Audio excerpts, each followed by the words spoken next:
आप सभी को मेरा नमस्कार। आपका स्वागत है मेरे चैनल सबका शुभ हो में। दोस्तों, मैंने अपनी 20 डेज विपश्यना मेडिटेशन का जो एक्सपीरियंस रहा उसकी एक वीडियो आपके साथ शेयर की है, जिसको आप लोगों ने अपना बहुत सारा प्यार दिया है।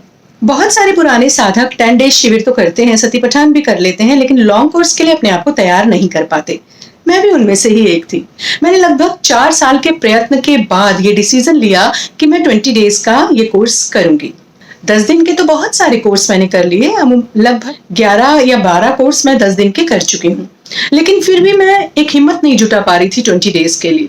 मैंने एक शिविर में आचार्य जी से भी बात की कि सर मैं एलिजिबल हूँ 20 डेज के लिए, लेकिन मैं हिम्मत नहीं जुटा पा रही हूँ। मुझे लगता है कि जैसे मैं कर नहीं पाऊंगी, मैं साधना को बीच में ही छोड़कर वापस आ जाऊंगी, क्योंकि कहीं ना कहीं मेरे अंदर एक कमजोर हिस्सा था जो मुझे भयभीत करता था कि मैं शायद 20 डेज कंप्लीट ना कर पाऊं। अब ऐसा क्यों होता है दोस्तों? हमारे अंदर गहरे तक भय छुपा बैठा होता है, जो हमारी बहुत सारी प्रॉब्लम्स का कारण होता है। हम नए फैसले लेने में झिझकते हैं, हम कोई नया कदम उठाने में झिझकते हैं, हमें ये भय रोक लेता है। हम वो स्टेप पूरी हिम्मत के साथ उठा नहीं पाते, चाहे वो हमारी कामयाबी का हो, चाहे वो हमारी स्पिरिचुअलिटी का हो, चाहे किसी भी मार्ग का हो। हमारा भय हमें रोकता है।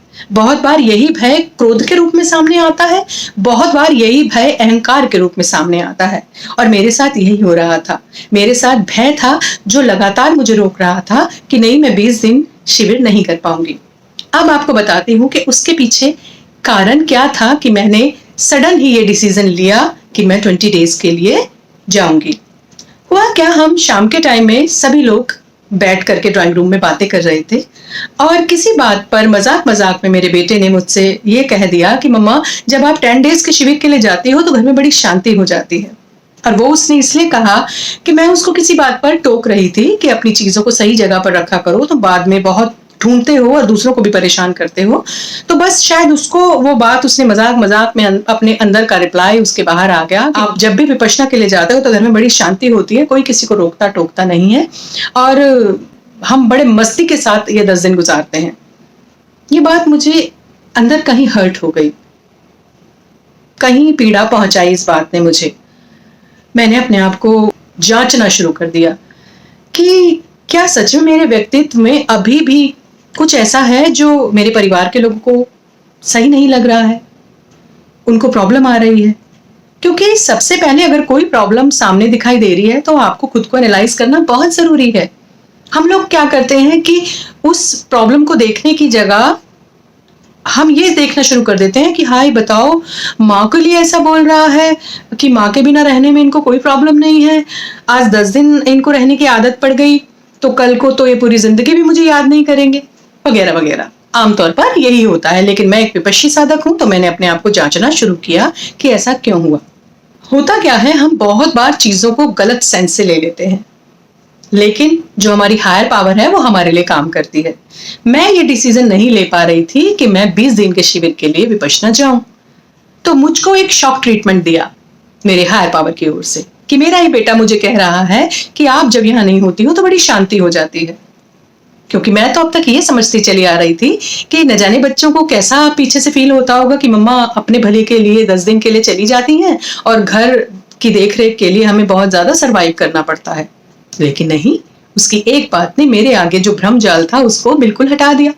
क्योंकि मैं अभी शायद ये भी डर था कि 20 दिन बच्चे कैसे रहेंगे। 10 दिन की तो चलो बात मानी गई, लेकिन 20 दिन। मैंने उसी रात अपना एनालाइजेशन किया और 20 दिन का शिविर बुक कर दिया, और वो वेटिंग लिस्ट में था। लेकिन मुझे उम्मीद थी कि ये मेरा फाइनल हो जाएगा, मेरा रजिस्ट्रेशन सक्सेसफुल हो जाएगा। अगर वो शॉक ट्रीटमेंट मुझे नहीं मिलता, अगर वो हर्ट मैं नहीं होती, तो शायद मैं ये डिसीजन आज भी नहीं ले पाती कि मैं 20 दिन के लिए विपश्यना जा रही हूँ। उससे एक बहुत अच्छा फायदा हुआ मेरी लाइफ में कि शायद मुझे अगर वो आईना नहीं दिखता तो मुझे महसूस नहीं होता कि नहीं मेरे लिए क्या जरूरी है। मुझे लग रहा था कि मेरे लिए शायद बच्चों की देखभाल करना बहुत जरूरी है, मेरे लिए बच्चों के साथ रहना बहुत जरूरी है। वो है जरूरी, लेकिन जब तक आप अपने लिए जो जरूरी है उसका चुनाव नहीं करते। क्योंकि हमको पहले खुद के लिए खड़े होना होगा, उसके बाद आप अपने घर की अच्छे से देखभाल भी कर पाएंगे, लोगों के साथ प्रेम भाव से रह भी पाएंगे और हर चीज ठीक ढंग से होगी। तो वो बात नहीं होती तो मैं 20 डेज के लिए अप्लाई नहीं करती। अप्लाई किया और रजिस्ट्रेशन हो गया और मैं 20 डेज शिविर करने के लिए चली गई। मैंने चुना कि शायद कहीं ना कहीं अभी भी कुछ है जो मुझे और मेरे साथ रहने वाले लोगों को परेशान कर रहा है। ये बात मैं आपको इसलिए बता रही हूँ क्योंकि बहुत सारे ऐसे पुराने साधक हैं जो मेरी तरह ही हिम्मत नहीं जुटा पाते 20 डेज के लॉन्ग कोर्सेज करने के लिए। तो मैं आपसे यही कहना चाहती हूँ, जरूरी नहीं है कि आपको भी कोई शॉक ट्रीटमेंट दे और उसके बाद आप हर्ट हो और उसके बाद आप फैसला करें कि नहीं मुझे जाना है।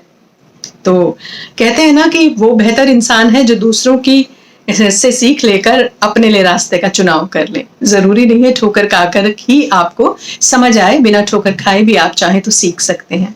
तो बस मैंने चुन लिया अपने लिए 20 दिन का मौन रहना, क्योंकि मैं चाहती थी कि अपने आप को एक बार फिर से स्कैन करके एनालाइज करूं कि अभी मेरे अंदर जो बहुत सारी नेगेटिविटी है उसको मुझे बाहर निकालना है।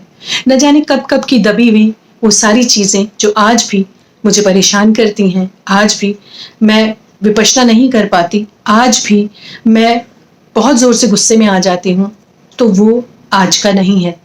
क्योंकि जब तक आप दोबारा से इन परिस्थितियों को फेस नहीं करेंगे, आपके दबे हुए विकार उखड़ के बाहर नहीं आएंगे, तब तक वो निकलेंगे नहीं, तब तक उनका खात्मा नहीं होगा। क्योंकि मैं अपने मन में एक भय लेकर वहां गई थी, भय कि 20 दिन कैसे रहूंगी। मेरा मन कहीं ना कहीं विचलित था, अंदर एक घबराहट थी। तो हमेशा एक बात याद रखिए, अगर वो घबराहट, वो बेचैनी, वो डर आप देखेंगे नहीं शांत भाव से, तो वो खत्म नहीं होगा, वो उसका संवर्धन होता जाएगा। अगर आप उससे जूझने लगेंगे, आप उससे भागने लगेंगे, तो उसका संवर्धन हो जाएगा, वो इकट्ठा और बढ़ जाएगा आपके लिए। तो वो खत्म नहीं हुआ, वो बढ़ गया। तो पुराने विपश्ची साधक हमेशा इस बात को जानते हैं कि कैसे हमें अपने विकारों को देखना है। और इन 20 दिनों में ही मैंने मार्ग के बारे में जाना कि आखिर ऐसा होता क्यों है, क्यों मैं अब तक डर रही थी कि भाई नहीं, मैं 20 दिन का शिविर नहीं कर सकती, मैं लॉन्ग कोर्सेज नहीं कर सकती। तो मेरी हायर पावर ने मुझको वो मेरे बेटे के मुख से वो बातें कहलवाई जो मुझे हर्ट हुई, हर्ट मेरे भले के लिए, और मैंने स्टेप ले लिया। तो जरूरी नहीं है कि आपके जीवन में भी कभी कुछ ऐसी बातें होती हैं जो आपकी इच्छा के विरुद्ध हो, आपकी सोच के विरुद्ध हो, तो वो आपके लिए गलत ही होंगी। हमारी हायर पावर क्या है? हमारी पॉजिटिविटी हमारी हायर पावर है, हमारे सत्कर्म हमारी हायर पावर है, जो हमें हमेशा बचाते हैं और हमारी सुरक्षा करते हैं। अपने 20 डेज के एक्सपीरियंस के लिए मैं एक वीडियो और बनाऊंगी जिसमें आंतरिक तौर पर मुझे क्या क्या बदलाव देखने को मिले, मेरी संवेदनाओं ने मुझे किस तरीके से झंझोड़ा, मेरी संवेदनाएं मेरे को कैसे कारगर सिद्ध हुई पुराने विकार, दबे हुए विकारों को निकालने के लिए, ये सब कुछ आपके साथ साझा करूंगी। तो अगली वीडियो के लिए इंतजार करिएगा। अगर ये वीडियो आपको अच्छा लगा है तो प्लीज लाइक जरूर कर दीजिएगा और ये एक्सपीरियंस दूसरों के साथ भी शेयर करिए और इस वीडियो को अपना प्यार दीजिए, जैसे आपने मेरी पहली वीडियो को बहुत सारा प्यार दिया है। मेरे साथ बने रहने के लिए मेरे इस चैनल को सब्सक्राइब कर लीजिए। बहुत लंबा वीडियो लोग देखते नहीं हैं, इसलिए मैंने इनको 2 पार्ट्स में बनाने की कोशिश की है। तो होप आप मेरे इस चैनल से, मेरे इस छोटे से परिवार से जुड़े रहेंगे और सबका शुभ हो को अभी सब्सक्राइब कर लेंगे। धन्यवाद।